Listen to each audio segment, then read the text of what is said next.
Welcome everyone to another very interesting podcast, again with this very knowledgeable panel. I can't wait to discuss the subject with you, actually. So I have my co-host Jonathan here from Roots of Faith. Hi Jonathan, how are you? Hi. Thank you for having me, Father. Appreciate it. No, it's my pleasure, always. We have Deacon or Subdeacon Daniel Kakish from the Lion's Den. Thank you, Abuna. It's so nice to have you as well. Thank you. We have Anthony or Egan, Apostolic Orthodoxy. I'm honored to be here. It's my pleasure as well. And we have obviously Deacon Mehret from the Burning Bush. How are you? It's a blessing to be here. Good to be here. So nice to see you. So let's just jump right into it, okay?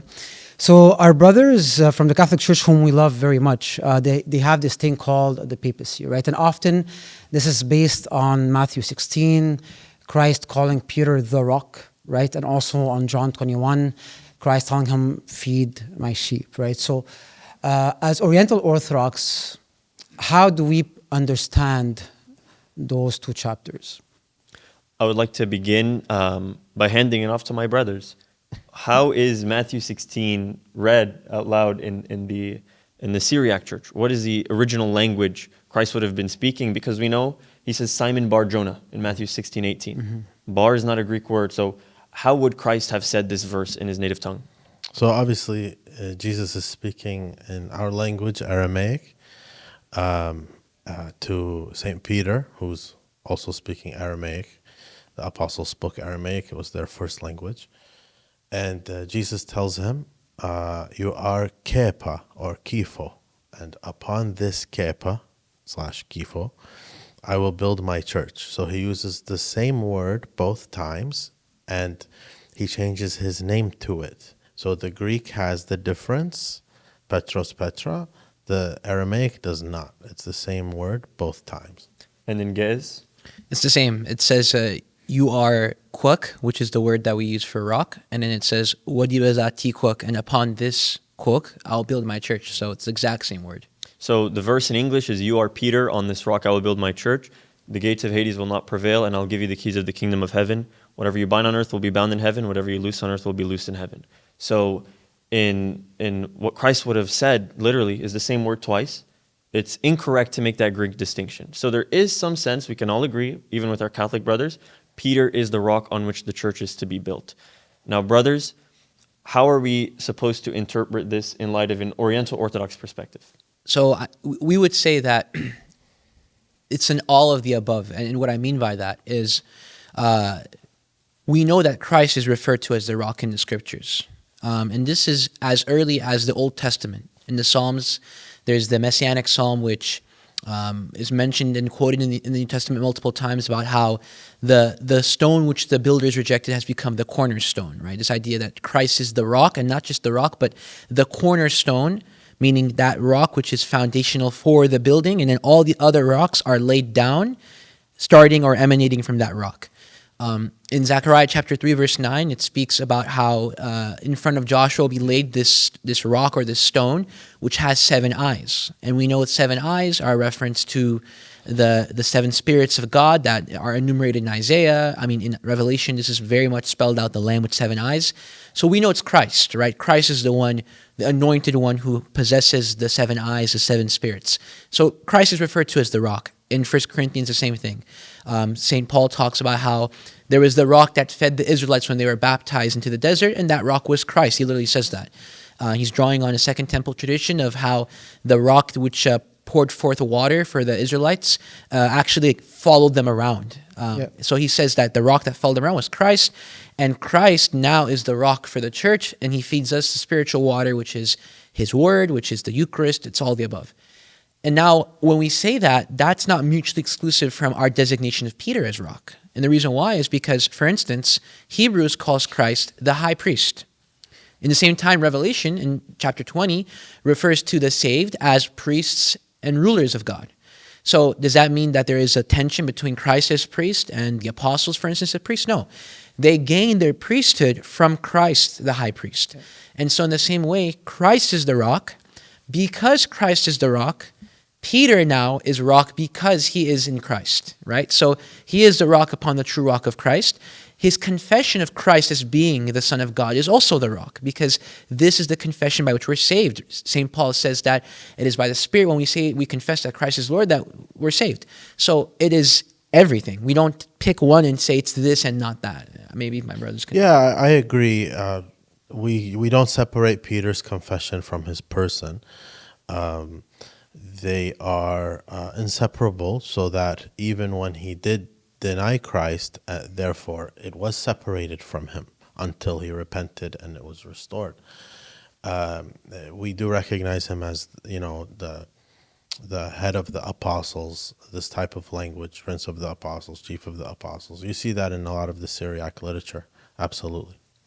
I would like to say from the Catholic perspective, like it would be full agreement with all these different interpretations, and neither of them would be mutually exclusive interpretations as well. So I think a lot of times, like especially like from the Eastern Orthodox criticisms of Catholic doctrine and Catholic teaching, they think that the interpretation of Peter's confession being the rock is in opposition to Peter being the rock, whereas the Catholic position would say these are all acceptable interpretations, as far as I know from the Catholic teaching, and they're not in opposition to each other, and they're not mutually exclusive either. And it's all in harmony with the teachings of the Holy Fathers as well. Beautiful. So in homily 6 of the Council of Ephesus, this is homily 6 of St. Theodotus, it asks the question to the listener: do you want to be acquainted with the rock on which the church is to be built?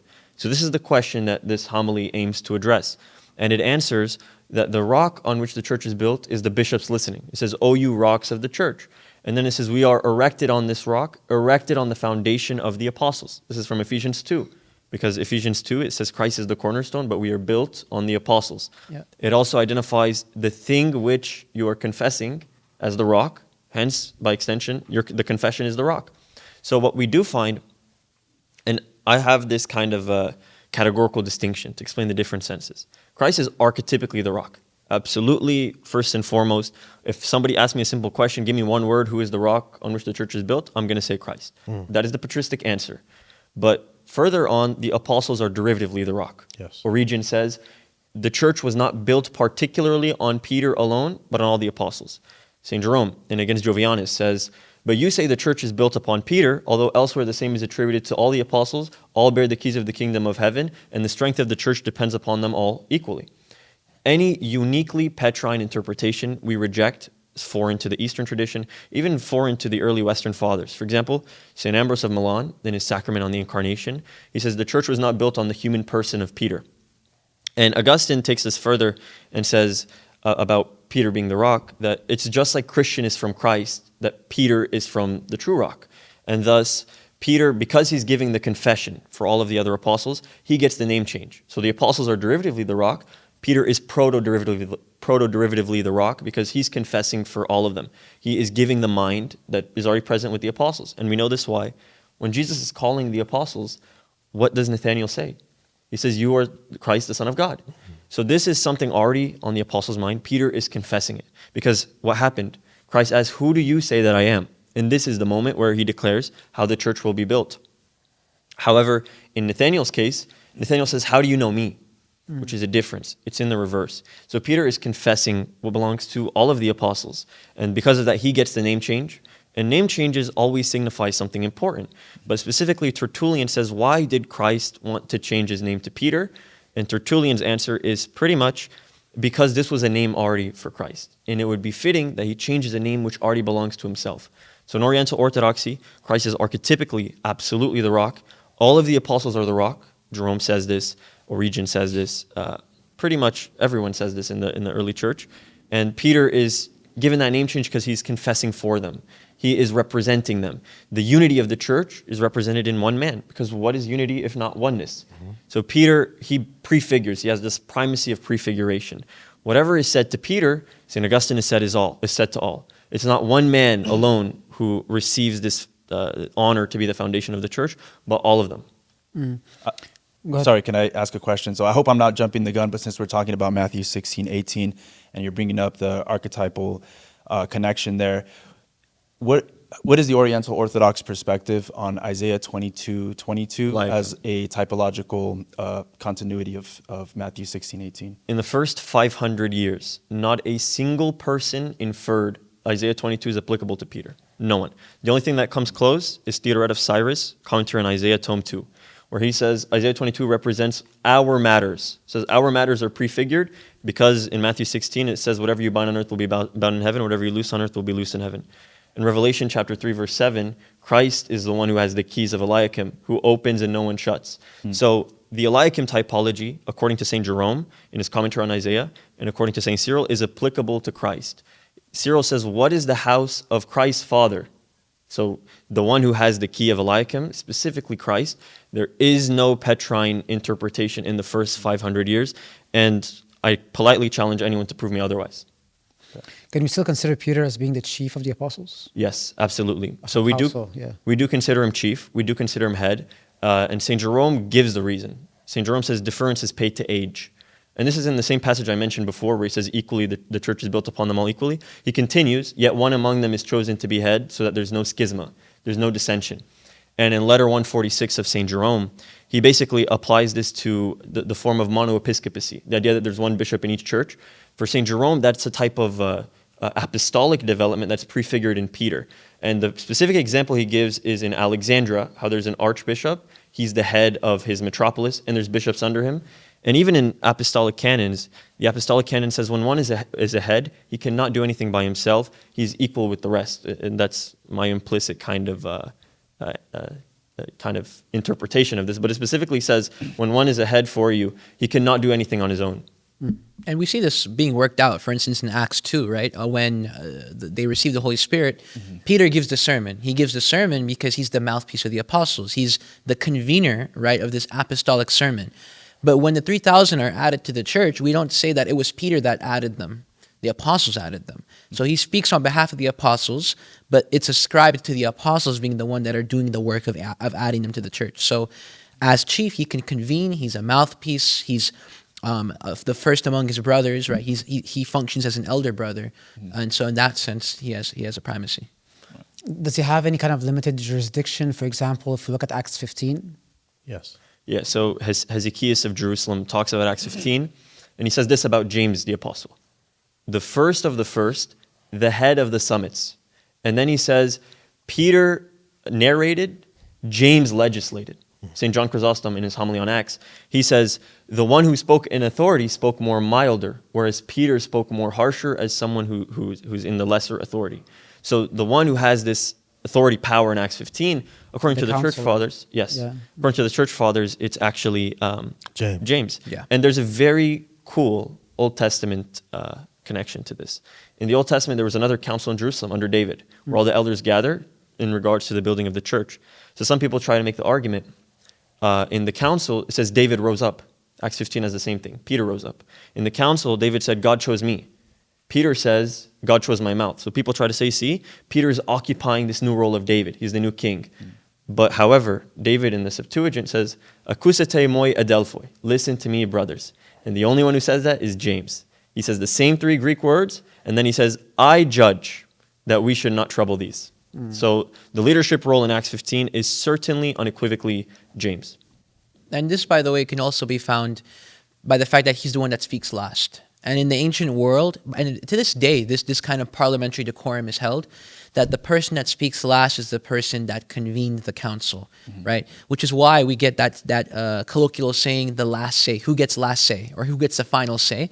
It comes from that idea. So the fact that Luke in the Acts makes sure to tell us that James spoke last, and of course, I mean, Papias and others in the apostolic age tell us explicitly that the bishop of Jerusalem was James. So we already know who convened that council from the tradition.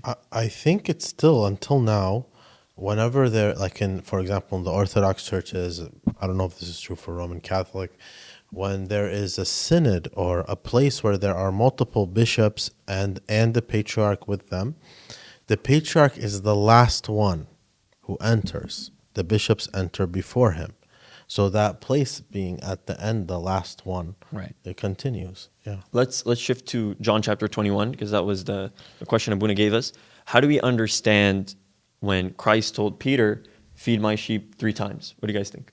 That's his repentance. So we have a service on the night of Palm Sunday.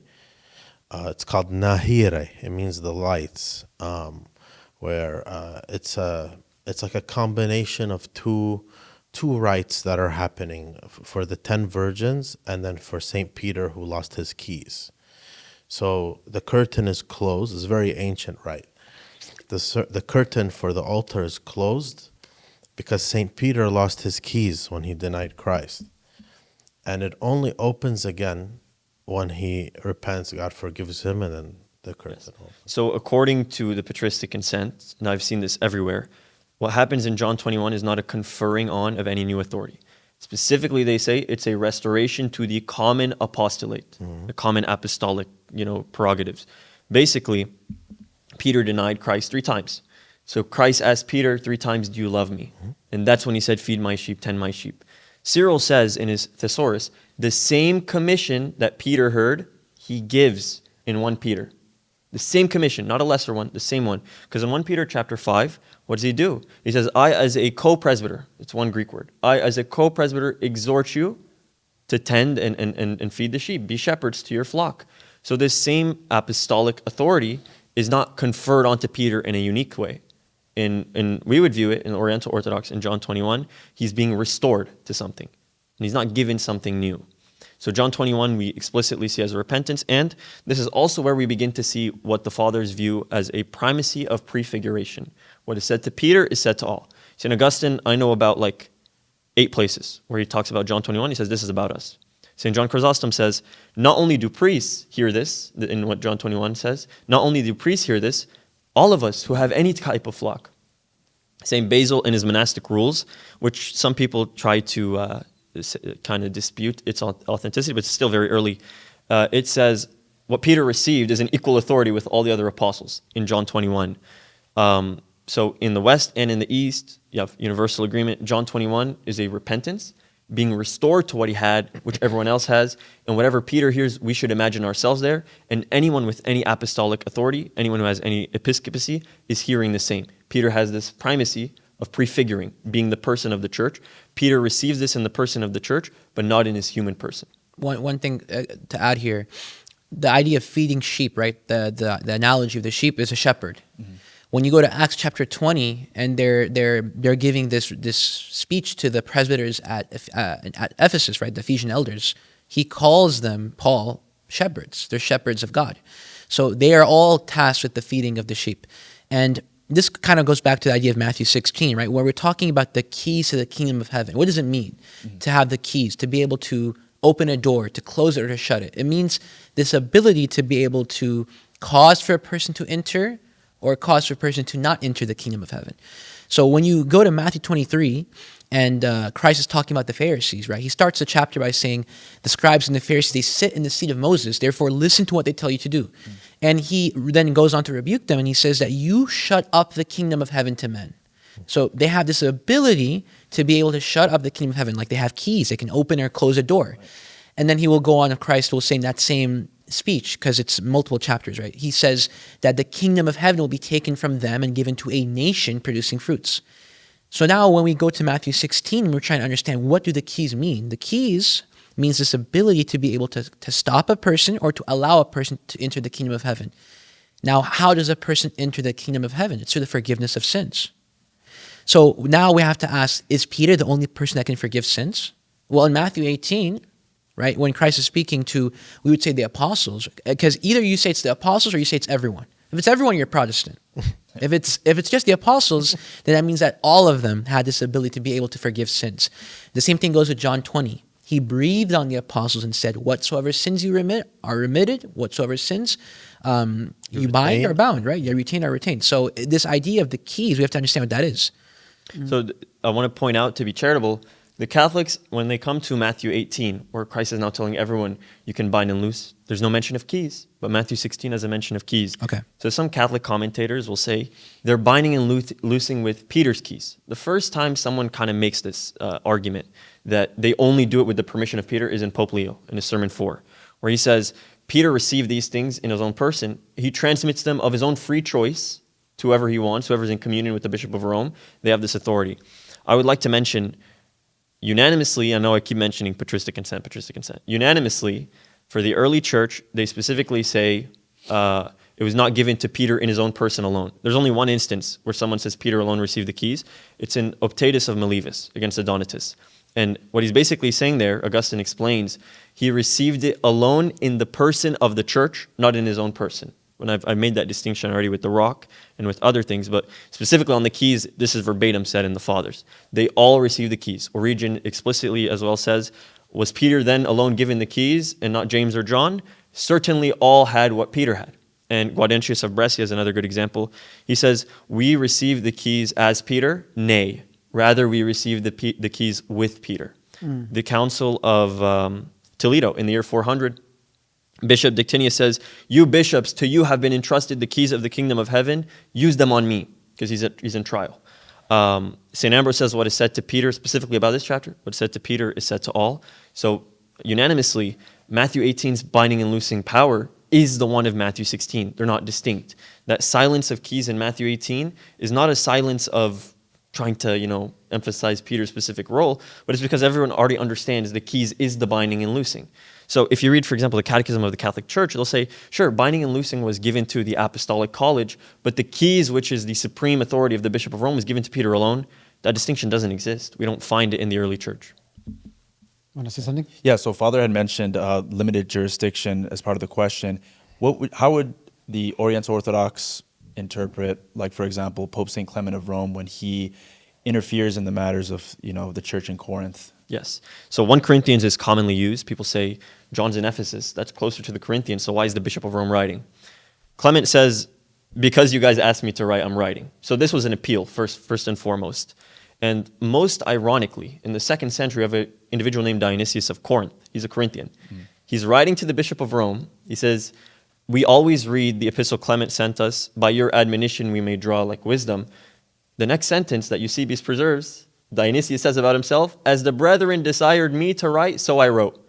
And on the illustrious men of St. Jerome, he says one of the epistles where people asked Dionysius to write and exert his teaching authority was that epistle to the Romans. So this drawing admonition, Dionysius of Corinth says this draws together and bounds together the martyrdom of Peter and Paul. That's verbatim what's said in 1 Clement. 1 Clement, it says, our admonition is not just to you, it's also to ourselves, because we both had Peter and Paul as our teachers, and both were martyred. So 1 Clement specifically, I think that alone cannot be used as a papal proof, but I think the opposite.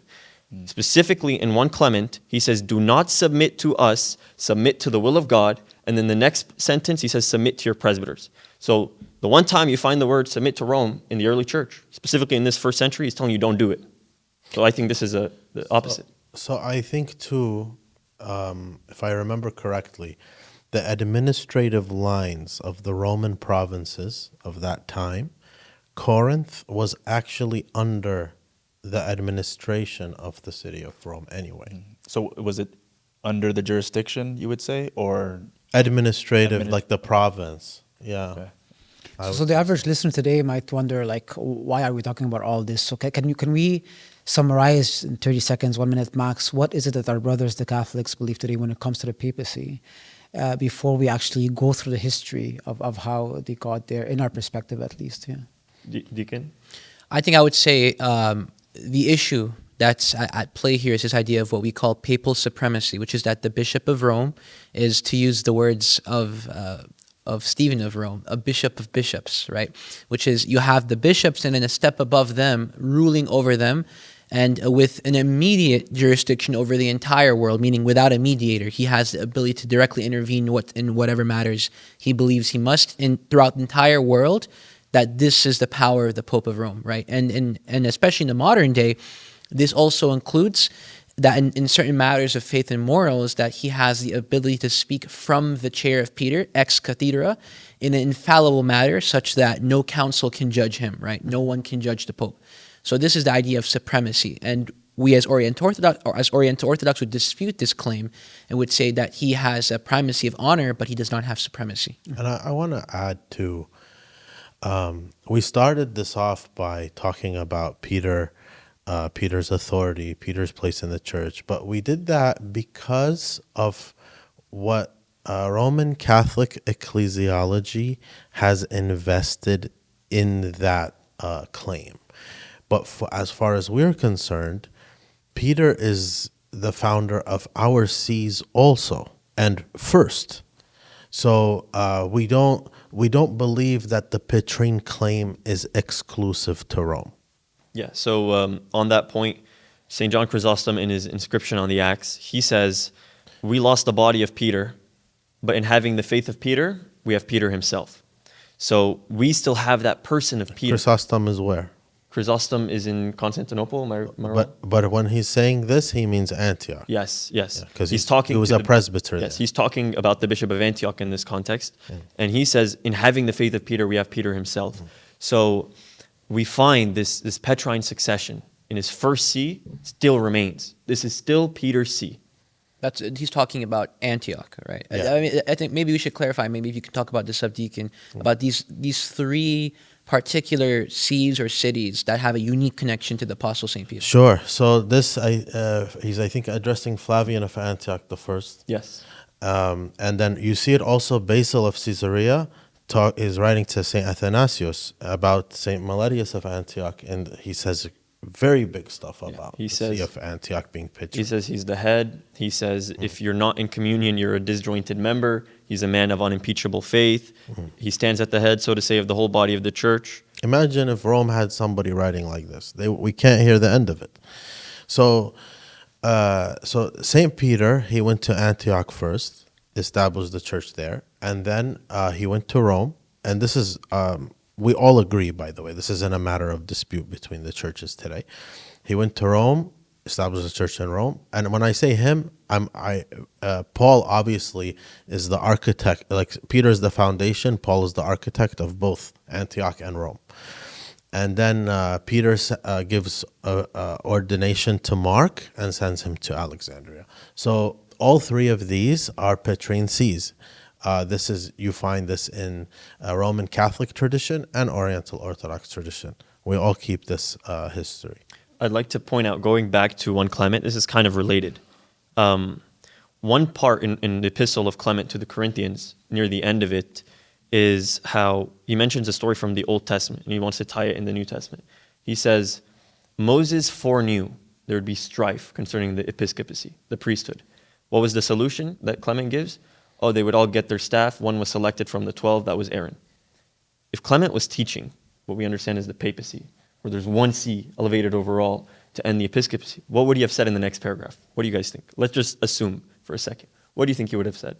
That the rod of Aaron is Rome? It would have said, so too, in the New Testament, when there was strife concerning the episcopacy, the apostles decided that one among the 12 would be exalted. This is the Bishop of Rome. Which is, he would say, my see. Yes. Because that's his. And this is what he says in the next paragraph. So too, when the apostles foreknew there would be strife regarding the episcopacy, each of the apostles would ordain their own successor after the office of the apostles by common consent. That's the next paragraph. So he doesn't have this conception in the first century. So when do we start seeing this rise into the transformation and the understanding of the papacy? 440 and onwards. And I use that date. That's the date of Pope Leo I. He's called Pope Leo the Great's episcopacy. Right off the get-go, 5 years into his episcopacy, the Western emperor passes a law. He is your ruler in the West. You can't do anything without him. He is your bishop. You can't even do a council without his say. At the Council of Chalcedon, it said, no one has ever desired to hold a council without the leave of the Apostolic See. Even at the Council of Chalcedon, they specifically say, why is Theodoret of Cyrus here? We talked about this in other podcasts. Why is Theodoret of Cyrus here? Oh, because the Bishop of Rome wanted him here. Just unilaterally restored someone to his see. The Bishop of Rome, in this case Leo, thought of himself as having universal jurisdiction. I think this is a fact. I can find probably, and I'm not overestimating, I've seen this number, 50 non-Catholic scholars say Pope Leo had this conception of the Vatican I papacy. And this is fundamentally when the Chalcedonian Schism happens. Right at the end of our examination of the Bishop of Rome, we have up until that period, the first time we find, in my opinion, this Vatican I ecclesiology being pressed is in Leo. The way he spoke of his see, the way he spoke of his see in relation to others, the way he spoke of Peter in relation to the apostles. This is clearly, in my opinion, papal innovation. Not to mention the tome itself, I think, is probably what we can call a proto-ex cathedra from Leo, right? Because when he sends it to St. Dioscorus for it to be read in Ephesus too, it's a finding. The person that's being tried at Ephesus too is Flavian. His letter is saying, that's it, you're good, and here's the faith. So before the council's even done, he's already having this letter desiring for it to be read, which means essentially he believes that this is the equivalent of a papal bull, which has already declared what the faith is. The council's just there to ratify it, whether or not what they do, like that, Leo doesn't care, right? Which is why when Ephesus 2 doesn't read it, he sends the legates, and they make sure it's read at Chalcedon. And even then, the legate's purpose there is not so that Leo can be scrutinized, but so that all of them can assent to what he's already declared to be the case. Yeah, it was non-negotiable. Right. Leo actually didn't want a council. Price talks about this. He talks about it, Leo himself. Yeah, as far as Leo's concerned, his tome was ex cathedra, universally binding, council or not. The council, like Deacon Mehret just said, the council was there to be like, you guys are going to accept it or not. If not, we're going to leave. Like that. So when did Pope Leo become Pope? 440 AD. 440 AD? Yes. Okay. Is that after Ephesus 1? Yes. Okay. It blows my mind, honestly, or for me, like when in Ephesus in 431, the entire church assembles together, right? And they agree on the Christology of St. Cyril and Miaphysitism. And this is all of Christendom.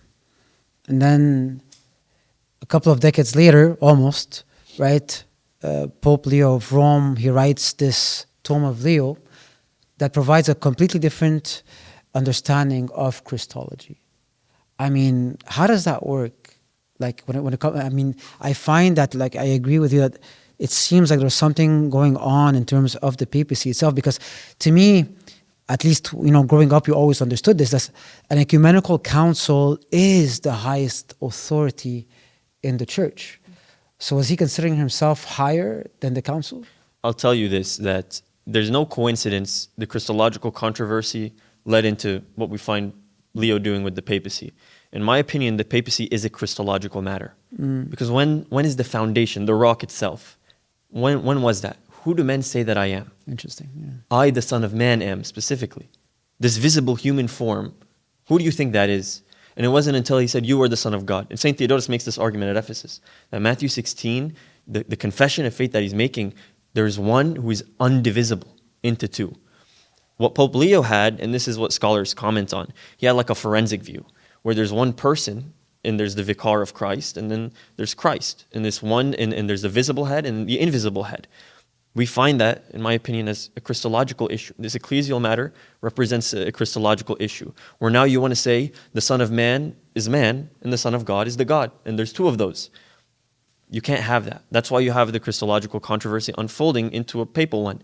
When Leo had these dual subject Christological leanings, which our saints point out, that's why it informed his papacy. Now he has an avenue to do this. Now he has an avenue to distinguish the man from God, the visible vicar from the invisible one. Before Nicaea, how was the view of the Pope of Rome and Rome in general viewed?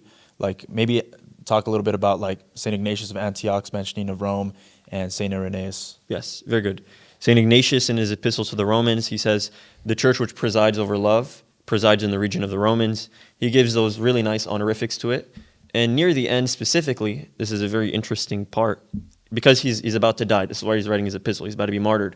He says, when I die, when I'm gone, Jesus Christ alone will be the bishop of Syria, his location. And then he mentions, and your love will regard it. And he defined the love as basically their ability to get resources. In his case, he was scared Rome's love would kind of like get rid of his martyrdom. They were going to save him because they had the resources to do so. So he says this church is presiding over love. But however, even though their love will regard it, my see will be bishoped by Jesus Christ alone. And in other epistles, he mentions that for every bishop, Christ alone is their bishop. So we don't see this idea of a bishop above bishops yet. We don't see that yet. We do see that term thrown around in Pseudo-Clement, the Gnostic Clement, where he says James is a bishop above bishops. But regarding the Bishop of Rome, we really find that in the rebaptism controversy, which I think we'll get into. Yeah. So Ignatius' reference, nothing clear yet. Irenaeus is where we find a problematic passage. And by problematic, I mean because of its translation. There's basically, in Against Heresies, he says the most ancient church in Rome, because of its preeminent authority, is how some translate it. The Latin is potirium principalitatem, Because of its preeminent authority, everyone must agree. The Latin there is convenire. So people translate this like I just read it. However, in Against Heresies later, we have a Greek fragment for what he used principalitatem for. It just means first place. That's the Greek word he's using. So literally he's saying because of its preeminent first place, people must convene. That word convene, in the Latin Vulgate, it has two meanings. It can either mean everyone agrees with, so that's how some people translate it, or everyone should come and do a council with. I think the latter is more probable, because the only reason he's writing this, the paragraph before, he says heretics are assembling in unauthorized meetings. So it is necessary that everyone must convene at Rome because it has the preeminent first place. He's talking about its location in the empire. It's a metropolis. So you find in Canon 9 of Antioch 341, it says the bishop who is in the metropolis, because everyone is going there and has business to deal with, that bishop is going to have the primacy of honor. Even in Constantinople 1, in the third canon, it says about the Bishop of Constantinople, because it is the new Rome, the empire shifted historically, it's going to have the primacy of honor after Rome.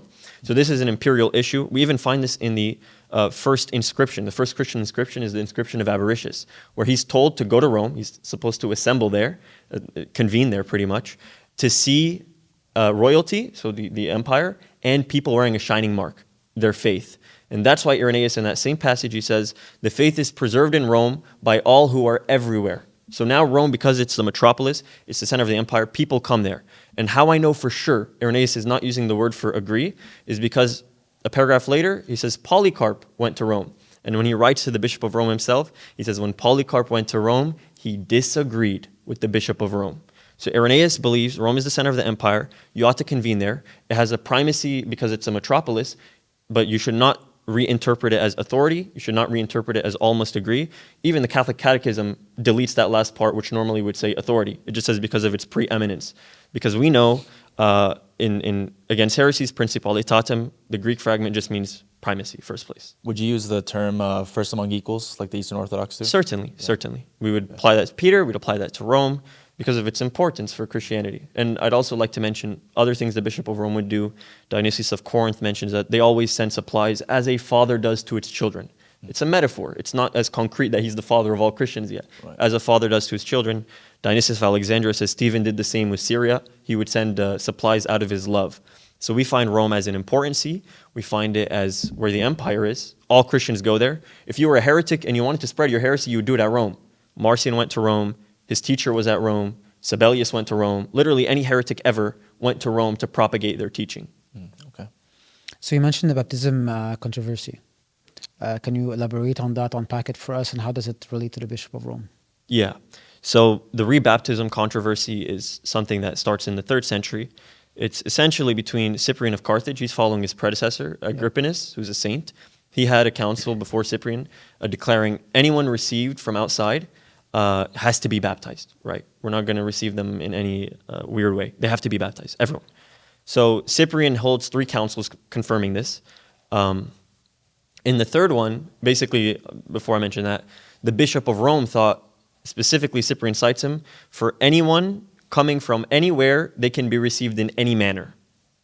So most people think that Stephen would only receive people who had the Trinitarian formula. No, Cyprian, in a letter to Jubianus, complains that he's receiving people who baptize only in the name of Christ.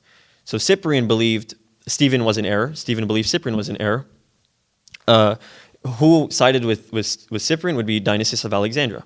Dionysius of Alexandria says that I heard there are some synods in Synades and Iconium. So Firmilian would have been in Iconium. He's an important figure as well. And in Africa, which declared people coming into the church should be rebaptized. So the Bishop of Rome, his view lost out, and I can give further evidence for this.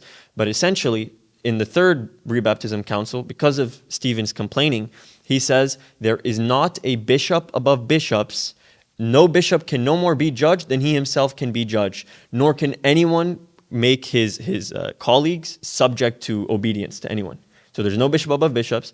No one can judge another as much as he can be judged, and you can't just force someone to obey you. And he gives the example in an epistle of his, just as Peter didn't force anyone to obey him when Paul rebuked him. So he didn't appeal to primacy, is the wording of Cyprian. So the rebaptism controversy, we can have assurance. Cyprian was correct. A lot of Roman Catholics try to undermine this, but it was, according to St. Severus, through the principle of economia of St. Dionysius of Alexandria. Now the Trinitarian formula is going to be whether you are rebaptized or not. If there's a Trinitarian formula, all we're going to do is chrismate him. Even Jerome says that Dionysius was agreeing with Cyprian when he did this and established this extra economic principle. You find this in Nicaea. Canon 19 says you rebaptize Paulinus, but another canon says you receive by chrismation Novatianus. The Council of Arles in Canon 7 or 8, notably it's Canon 9, but it depends on the collection you're using. It says, regarding the custom of the Africans, it has been resolved that if it's in the Trinitarian formula, you only chrismate them. You receive them by chrismation. Pope Siricius, he doesn't want to rebaptize people as long as they have the Trinitarian formula. And Pope Innocent says that doesn't mean they have the Holy Spirit, so agreeing with Cyprian's standard. Chrismation will give them the Holy Spirit, and you find that in Canon 7 of Constantinople I. So Cyprian's view against the Bishop of Rome was the standardized principle. This was the principle established with an extra principle by Dionysius of Alexandria, which became the normative means of receiving the heterodox in the church, and thus the Bishop of Rome's authority was thwarted in this 3rd century incident. That's very interesting. How you want to say something? Yeah, I want to touch on Ephesus. I don't know if we want to get to it later or not, because we briefly passed over it earlier. We were talking about Leo in 440. And I wanted to ask if Philip the Presbyter and the scenario with Celestine had something to do with why Leo thought that he could. I've seen no primary source relating that. This is just like a modern Roman Catholic appeal where Philip, the presbyter, basically says, Peter is the foundation of the Catholic Church. To him was given the keys of the kingdom of heaven. So because Peter's soloed out here, they think something that about perpetual. Yeah, and from now until forever, there will be a successor. Yeah. So the way that's worded, I'll talk about that last part first. The way that's worded is pretty much if he has a successor, Peter will live in him. That doesn't mean he will always have successors. That's not what the Greek has it as. It just means when he has a successor, Peter will always, for the future, be in that successor, which we believe. If Rome continues to have successors, Peter would be living in him. But some people misinterpret that as... In communion. Yes. Ah. But people misinterpret that as Peter will always have successors in Rome. That's not what the passage says. They also point out Philip the presbyter saying, like I said, Peter is the foundation of the Catholic Church and was given the keys of the kingdom of heaven. Verbatim. Same order said about John the Evangelist by St. John Chrysostom. Same order. Same word for word. John is the pillar of the Catholic Church. He's the foundation. To him was given the keys of the kingdom of heaven. This is said about St. John the Evangelist. This is not uniquely Petrine. How we know for sure Philip the presbyter didn't have any papal notion was after the bishops at Ephesus gave their judgment. This is in the Acts. He says, all was judged according to ecclesiastical discipline. Now, if it be superfluous, read it also for the Bishop of Rome to cast his judgment. What does the word superfluous mean, my brother? Unnecessary. Unnecessary, yeah. So papal ratification was unnecessary for Philip the legate, or Philip the presbyter and legate. Mm-hmm. So is Roman Office of Appeals? Okay, we can get into that. So where this source from is what's called the Sardican canons. The Sardican canons are supposedly canons passed in the Council of Sardica. I believe this is in 341. I forget the date. The Sardican canons basically allow people to appeal to the Bishop of Rome. What's funny about this is that Pope Innocent appealed to these canons as Nicene. These are canons of the Council of Nicaea. Pope Zosimus appealed to them as canons of the Council of Nicaea. And in Carthage 418, African bishops pretty much said no more appealing transmarine. You can't appeal overseas. So the Bishop of Rome said, hold up, I have canons that let me do so. He appeals to what he calls Nicene canons, and it's what we now know as the Sardican canons. So in 419, 200 bishops convened just to talk about these canons, because they didn't know what these were, just to talk about it. 200, including St. Augustine. So Zosimus, his legate sent, he gives them the canons. They say, who has these canons? No one knows what these canons are. I have the Nicene canons. I have them in my collection. These canons aren't in there. So the legate of the Bishop of Rome is saying, well, don't accuse us of forgery. Then St. Augustine and some others say, well, let's look at this matter. Let's figure out whether these are real. We're going to write to St. Cyril of Alexandria. We're going to write to Atticus of Constantinople. We're going to see if they have these canons. If they don't, we are going to reconvene. So far, the only Pope Boniface thinks they're Nicene canons. Pope Zosimus thinks they're Nicene canons. Pope Innocent thinks they're Nicene canons. Amidst this whole issue, when the Africans hear these canons, they don't know what it is. They're hearing it's Nicene canons. What are these canons saying? Basically, if a bishop is deposed, he can take it to Rome. Okay. Rome can be an office of appeals. They can receive an appeal, make a judgment on the matter. So 5 years go by. Cyril sends his canons, Atticus sends his canons. No one corrects and says these are actually Sardican. It's just not on anyone's mind. They pass one canon in 424. So in 419, they passed 137 canons.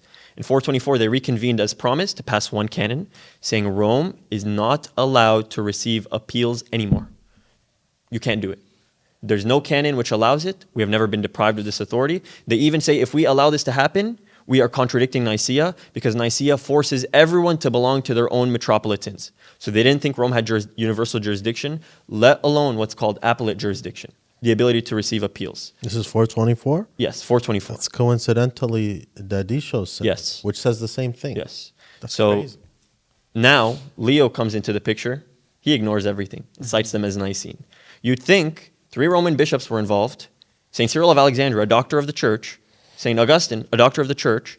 Atticus, someone in Constantinople. You'd think one of those guys would have said, oh, these are Sardican canons. Sorry, guys, we got it all confused. No. They're first called Sardican canons after Chalcedon in a 6th century collection. It's after Chalcedon. Nobody ever addressed them as Sardican in the early church. They all claimed, on the authority of 200 bishops, these canons were forged. This was a synodal decree. Alexandria was involved, Constantinople was involved. These canons are just not legit. That's very interesting. Anybody wants to add anything on that? Okay, so Sardica, the appellate can. So then let's address some of the application situations, because people will ask, well, what about this scenario or that scenario? Yeah. So they'll bring up Athanasius with Julius. They'll bring up Chrysostom. Even Cyprian and the Basilides in Marital. Even for the home synod of 448, Eutyches and Theodoret and Flavian all appealing. Oh, yeah. In that case, I'll talk first from earliest one I know. Okay. The earliest one I know is... Oh, sorry. Also, Cyril and Nestorius to Celsus. Yes. The earliest instance of an appeal to Rome is number 1 Marcion, but he's not appealing to the Bishop of Rome. Epiphanius says that he's appealing to the bishops there to try and basically get his see back, because he was excommunicated by his father. The second time is more clear. Basically, some Spanish bishops were deposed, and the guys who were deposed went to Rome. They went to Pope Stephen, and Pope Stephen let them back in, not consulting anyone. He just did it. So they write to Cyprian, St. Cyprian, complaining. Well, why would you do that? Why would he do that? So Cyprian says, he got deceived. Pope Stephen got deceived. Now, someone could argue, why, if you were a heretic, would you want to go to Rome? It's because in the letter prior, Cyprian gave permission to the Bishop of Rome to do such. He says about another priestly error, it's our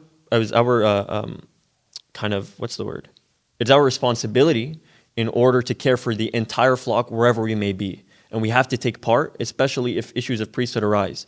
So Cyprian gives permission to the Bishop of Rome to do this, and then the heretic Basilides and Marital, when they tried to get their see back, they did what Cyprian said the Bishop of Rome was allowed to do, because every bishop is allowed to do it. So at a moral level, everyone has, quote unquote, and I'm putting this in quote, at a moral level, everyone has universal jurisdiction. And I mean by that, everyone should care about every part of the flock, everywhere. At a juridical level, Rome doesn't have that. Rome doesn't have universal jurisdiction. Nobody does. You are bound to your own see. So what you find in Cyprian's instance is this exercise of this common priesthood everyone has. You can read about this in letter 66. That's where Cyprian says every bishop can do this. And then letter 67 is specifically that instance where a heretic went to the Bishop of Rome. The second and biggest instance, as Sabdikin mentioned, is the case of Pope Julius and Athanasius. Athanasius was deposed by the Synod of Tyre. It was a bunch of Arians who hijacked it. And essentially, people think Athanasius appealed to Rome. This is wrong. Julius himself says we summoned him. He did not come to us. So the Bishop of Rome summoned him, because what's happening in the other sees? They're getting hijacked by the Arians. Constantinople was getting hijacked. You had the Meletius issue in Antioch. So Rome is going to... I know this Athanasius guy is a hero. So they summon him. They tell the Eusebians who anathematize him, don't you know it's the custom for you to write to everyone so judgment may be passed from everyone? And then in the next paragraph, he says specifically about the church and the Alexandrians, don't you know it is custom to write to us first, and then a judgment should pass from this place. So between Alexandria and Rome, there was an intimate connection. If you want to accuse any of their patriarchs, you take it to the other, because they're the highest sees. And this was exercised in the 3rd century when people were accusing Dionysius of Alexandria of teaching the sun was created. So they went to the Bishop of Rome, the people in Pentapolis. So you don't find an appeal to Rome here. This is not in the primary sources. As for Chrysostom's case where he was deposed, he doesn't write to the Bishop of Rome, period. I put a period there. He writes to the Bishop of Rome and the two biggest prelates of the West, two other people who are not Roman. So this isn't an appeal to Rome either. And on top of this, when he's writing to Pope Innocent, amongst the other two, Pope Innocent asks the emperor to convene a council. He knows he can't do it on his own. What do you guys think about when Pope Leo asked to remove St. Dioscorus's name from the diptych?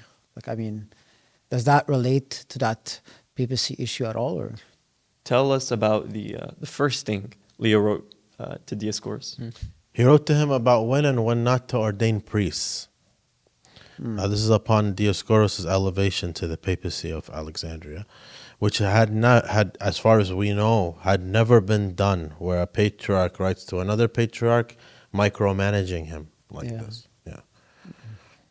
So yeah, removal of the diptychs, everyone on every side. I think more so Eastern Chalcedonians will admit this, Eastern Orthodox. They will say that there's a power struggle here between Rome and Alexandria. So removal of the diptychs would have been necessary for Rome to establish itself as a power see. You're getting that mega bishop out of the picture, because how was Alexandria functioning? It was always sending to people when you should do feasts. Yeah. It was presiding councils. It was the heroes of the councils, right? Cyril presided Ephesus. Timothy of Alexandria was a co-presider of Constantinople I. Athanasius is the bulwark of the faith at Nicaea. So it would make sense for Leo having his lofty goals, which I think he was successful. He was successful in, historically speaking. It would make sense to get Alexander out of the picture. and how is St. Dioscorus trying to navigate those moves? First of all, he's asking, who are you? Like, which canon gives you this authority? He asked this at Chalcedon. He received no answer. Right. He says Emperor Marcion, basically. This is in History of Dioscorus, written in the year 454, when Dioscorus was in exile. Emperor Marcion says, I esteem Pope Leo more than you. He's an archbishop. He's the greatest bishop.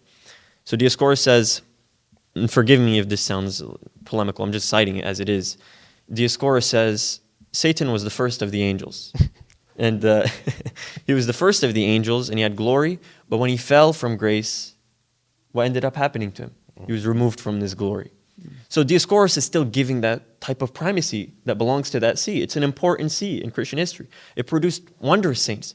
Pope Celestine, Pope Boniface, Pope Julius, Pope Damasus, like the list goes on and on. Heroes of the faith. So he says, sure, you guys are first, but so is Satan. Yeah. Also, I mean, the St. Dioscorus, like I guess maybe we spoke about this many times before, but just to show the respect St. Dioscorus had, it's often said that in Ephesus 2, he refused to read the Tome of Leo. Is that actually the case? He says specifically 3 times to have it read out. At Chalcedon, they ask him the same question you just asked me. So we have his answer preserved. He says, I don't run things, right? I asked for it to be read 3 times. That's on me. This is a conciliar, collegial process. So then they asked the other bishops, and they said, all I know is I didn't prevent it. So then they want to check the minutes to see what happened. They check the minutes, they read the minutes, they see it's because they read the emperor's letter. What did the emperor say? No novelty in the faith. So it seems as if all the bishops agreed to read the Tome of Leo, there would be an issue happening, right? We're not allowed to add novelty to the faith. The Tome has novelty to the faith. So it kind of got brushed over, even though Dioscorus asked for it to be read 3 times. It was actually out of respect for Rome that it doesn't get read. It doesn't get read because it's already bad enough that Constantinople's on trial. If the tome gets read, then that judgment has to be made on the tome, and we already know what judgment would have been made. I mean, Rome would have been excommunicated. Yeah. Yeah, so Dioscorus asked for it to be read in a very respectful way. Because let the letter of the Holy Archbishop of Rome, our brother, be received like this, and then the government interrupts him every time. So he asks for it to be read because this is a tradition. It's canonical to do that, but the government doesn't allow it. Yeah. So as Oriental Orthodox in retrospect, how do you look at all of this? Like the Pope, the Papacy, the See of Rome as a whole? I see the council I mentioned earlier, Carthage 424. I believe truly that is divine providence. The issue was cut right before the schism. Not only does the Bishop of Rome not have universal jurisdiction, he can't even receive appeals. think about how high of a standard that's setting right before history as we know it, how the Bishop of Rome started to elevate himself. I think with this council, looking in retrospect, I think we should only look at the good things. I think we should look at the good things that Rome presented to the Christian faith. But at the same time, when this is passed, this last thing, by the way, I want to mention, most Catholic apologists concede this is against the papacy. You know their solution to it? Their solution to it is always, oh, well, you guys venerate Pope Leo, because normally an Eastern Orthodox would be making this argument. You guys venerate Pope Leo, so, that council kind of got abrogated. What about us now? When we have a little bubble to look at church history, the first 400 years we had with Rome, when we see the papacy being cut at its head at such a strong way, we can't continue further. We really can't. But we should be charitable. In light of all this, we should look at the good things Rome has offered to the Christian faith. Can I ask, or did you want to add something? I was going to tell him, so I think there's a nuance within, like, for example, you went over, Celestine and Nestorius and Cyril and all that. So for the Roman Catholic, the communication with Rome, just the mere communication, could seem like an appeal. So I think there's something that we can see the situation. They would see it as an appeal, and we could see it as they're reaching out to another powerful. I would like to see a single instance in church history where someone says, I'm specifically appealing to Rome because of its special prerogatives. First time you find something like that is Theodoret of Cyrus. That's the first time. Theodoret of Cyrus talking about Pope Leo. All instances, there's an explanation that even is reflective of people appealing to other sees. People appeal to Alexandria. People appeal to the emperor, to the point Emperor Constantine was complaining sometimes. This is what pagans do with lawsuits. Why are you appealing to me? So if a Roman Catholic said, okay, even if it is Theodoret of Cyrus who does it first, where does he get the idea to do it? Pope Leo. Got it. It would be Pope Leo, his teaching of his see, in his letters and in his sermons, and its relation to others. And if Leo is doing things for you, because think about Theodoret's case. He's an Antiochian, right? Yeah. His Christology was dealt with, like, how many times now? Ephesus 1, Ephesus 2, Cyril, all of his works. It's been dealt with. Yeah. You need to cling to something. You're desperate now. The Bishop of Rome is that avenue. Got it. When was the Council of Toledo that made its Christological? 447. 447. So does it not make sense then that Theodoret would write to Leo knowing that he has a friend, a Christological friend, someone that's going to confirm what he already wants? Yeah, exactly. Theodoret also had a synod in the East in 447, confirming the same Christology. Right. I think something that's really important for us in terms of like the whole, what's the Oriental Orthodox takeaway from all this? It's not just the whole, the papacy is wrong, but it's important, especially with what we've talked about. We haven't gotten into 1054, like the common tropes that you see online. We're looking at the first 400 or 500 years, right? Really, right up until Chalcedon. How did the church resolve all its conflicts? Starting from the scriptures, starting from Acts, starting from Matthew. It was always conciliar. Yeah. Christ says, where 2 or 3 gather in my name, I will be there in the midst of their presence. A lot of us view this 2 or 3 to be, like a kind of elevator max occupancy of 2 or 3, and then Christ materializes like a hologram. But no, in Matthew 18, Christ is saying where 2 or 3 apostles are gathered, there Christ sits in judgment. Where 2 or 3 successors of the apostles, meaning bishops, there Christ sits in judgment. And so it's not coincidental that the canons of our church tell us that a council must be convened with 2 or 3 bishops. So that is how the church has always ruled. Christ sits in judgment in the midst of the conciliar ruling of bishops. And so we saw that with the Council of Jerusalem. Peter didn't issue a papal bull. He had to sit with his brother apostles and give a conciliar ruling through council. So it's not that you have the option of using a council. You must convene in council. And throughout church history, I mean, even with the Nestorian controversy, Pope Celestine has to convene a local synod. St. Cyril convenes a local synod in Alexandria and Rome. And then they have to end up convening an ecumenical synod so that the whole world can anathematize Nestorius. So even on the local level, you have Pope St. Celestine with his brother bishops, Pope St. Cyril with his brother bishops, and then to universally condemn him, you have all the brother bishops of the world. So You're giving them too much credit. That Synod of Rome, Celestine says, on the authority of our see and Alexandra's. So he's even appealing to another he's synod appealing in that Alexandria, even the local synod. So I think this is what we've continued. As Oriental Orthodox, we follow this conciliar ruling, we gather in council, and that's how Christ is able to sit in judgment. So this is my question to all of you. So where do you find you're in agreement with Eastern Orthodox on the understanding of the papacy, and where do you disagree with the Eastern Orthodox on the understanding of the papacy, if anything at all? I would say because of their extra time with Rome, things have fermented. You need to start giving Rome things now, which we don't find in the first 500 years. So you'll find some people granting Rome that appellate jurisdiction that we, as Oriental Orthodox, might not. You find people basically establishing this rule of a pentarchy, with Rome itself being the most important see in order to pass any canon. So they'll take that principle. You can't do anything without Rome to its fullest extent, even though we have instances where things were done without Rome in the early church. So there's not much.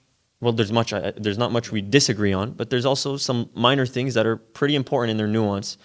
I'd also like to say, because of that extra time with Rome, they have documents under their ledger which are very damaging. They teach papacy as we know it. Like, I'll give an example, or many examples. I know Subdeacon knows many.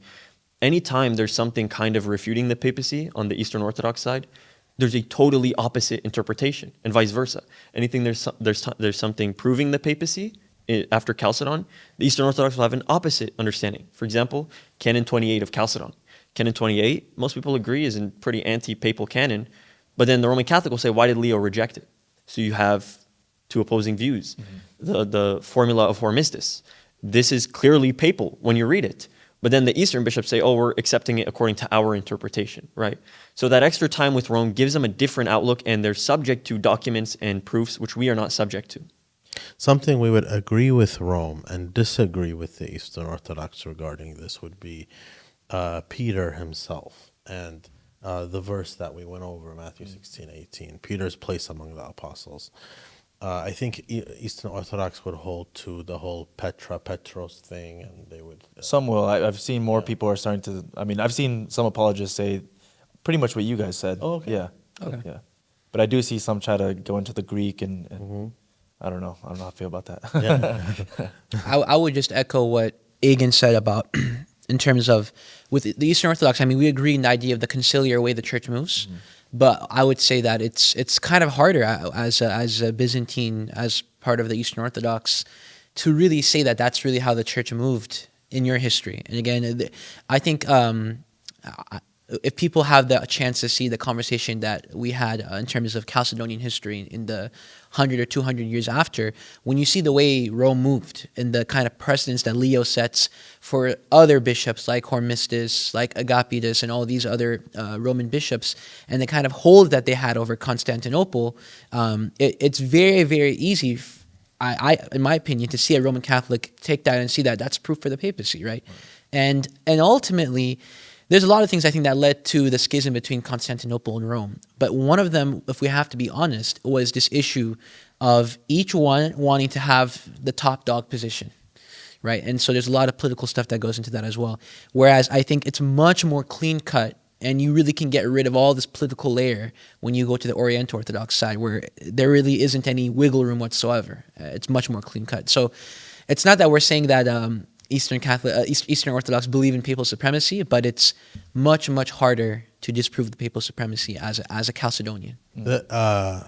Father Lazarus, credit to him on this. So the first patriarch, the first archbishop, the first bishop in the history of the church to ever have the title Pope, Papa, was the Bishop of Alexandria. The Pope of Alexandria. That's an important thing. Not in the same way as what we're discussing now. Significantly, the first time it's uniquely used for the Roman bishop is Pope Leo. So actually, maybe this is probably one of the most important questions to ask, and we'll conclude with this one.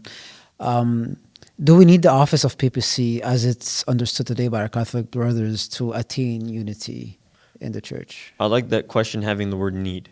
Because there could be some abstract argument that it's sufficient. It can work, right? You have one man, he does everything ex cathedra. But I like that word need. Because if it was a need, it would have been said. In Ephesians chapter 4, it says Christ established, and he gives offices, apostles, teachers, prophets, etc. And then he says 2 verses later, to attain the unity of the faith. Had this been a need to have the Bishop of Rome, you would have said that as one of the offices you listed. But he gives these offices, he says this is sufficient to attain the unity of faith. So it's unnecessary. It's superfluous. And further on, had this really been an office that brings about unity, why did it cause division? Why did it cause the first schism in Christian history? Some people like to say it's 431 with the Syrian Church of the East. That's simply not true. That was just Nestorius, and the Church of the East followed after in 484. The first schism is because of Pope Leo. The next schism, because of another Pope Leo. The Protestant Reformation, because of another Pope Leo. It's always this office of the Roman bishop which has led to schism. I think that's a sufficient answer. Jonathan, do you want to say something? Well, this was awkward for me as a Catholic. I'm very sorry. We put you in the middle on purpose.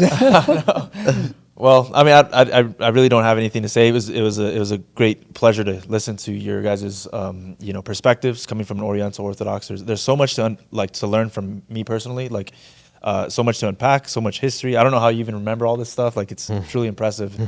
No, I mean I just think it was very edifying, and I'm actually very hopeful and looking forward to seeing any responses, any rebuttals to this video. So. I would say if anyone's going to do a rebuttal, hold it off. It might be uploaded by the time this is out, but I have a very, very big project refuting every papal claim pre-Chalcedon, refuting all of that. If someone's going to make a rebuttal, I exhort you, please respond to that one. This was just a fraction. And That's an introduction. yes, yes. So it was an honor and a blessing to sit with you guys. Thank you, everyone. It was truly, truly a blessing. I really enjoyed the conversation. Thank you for you, the audience.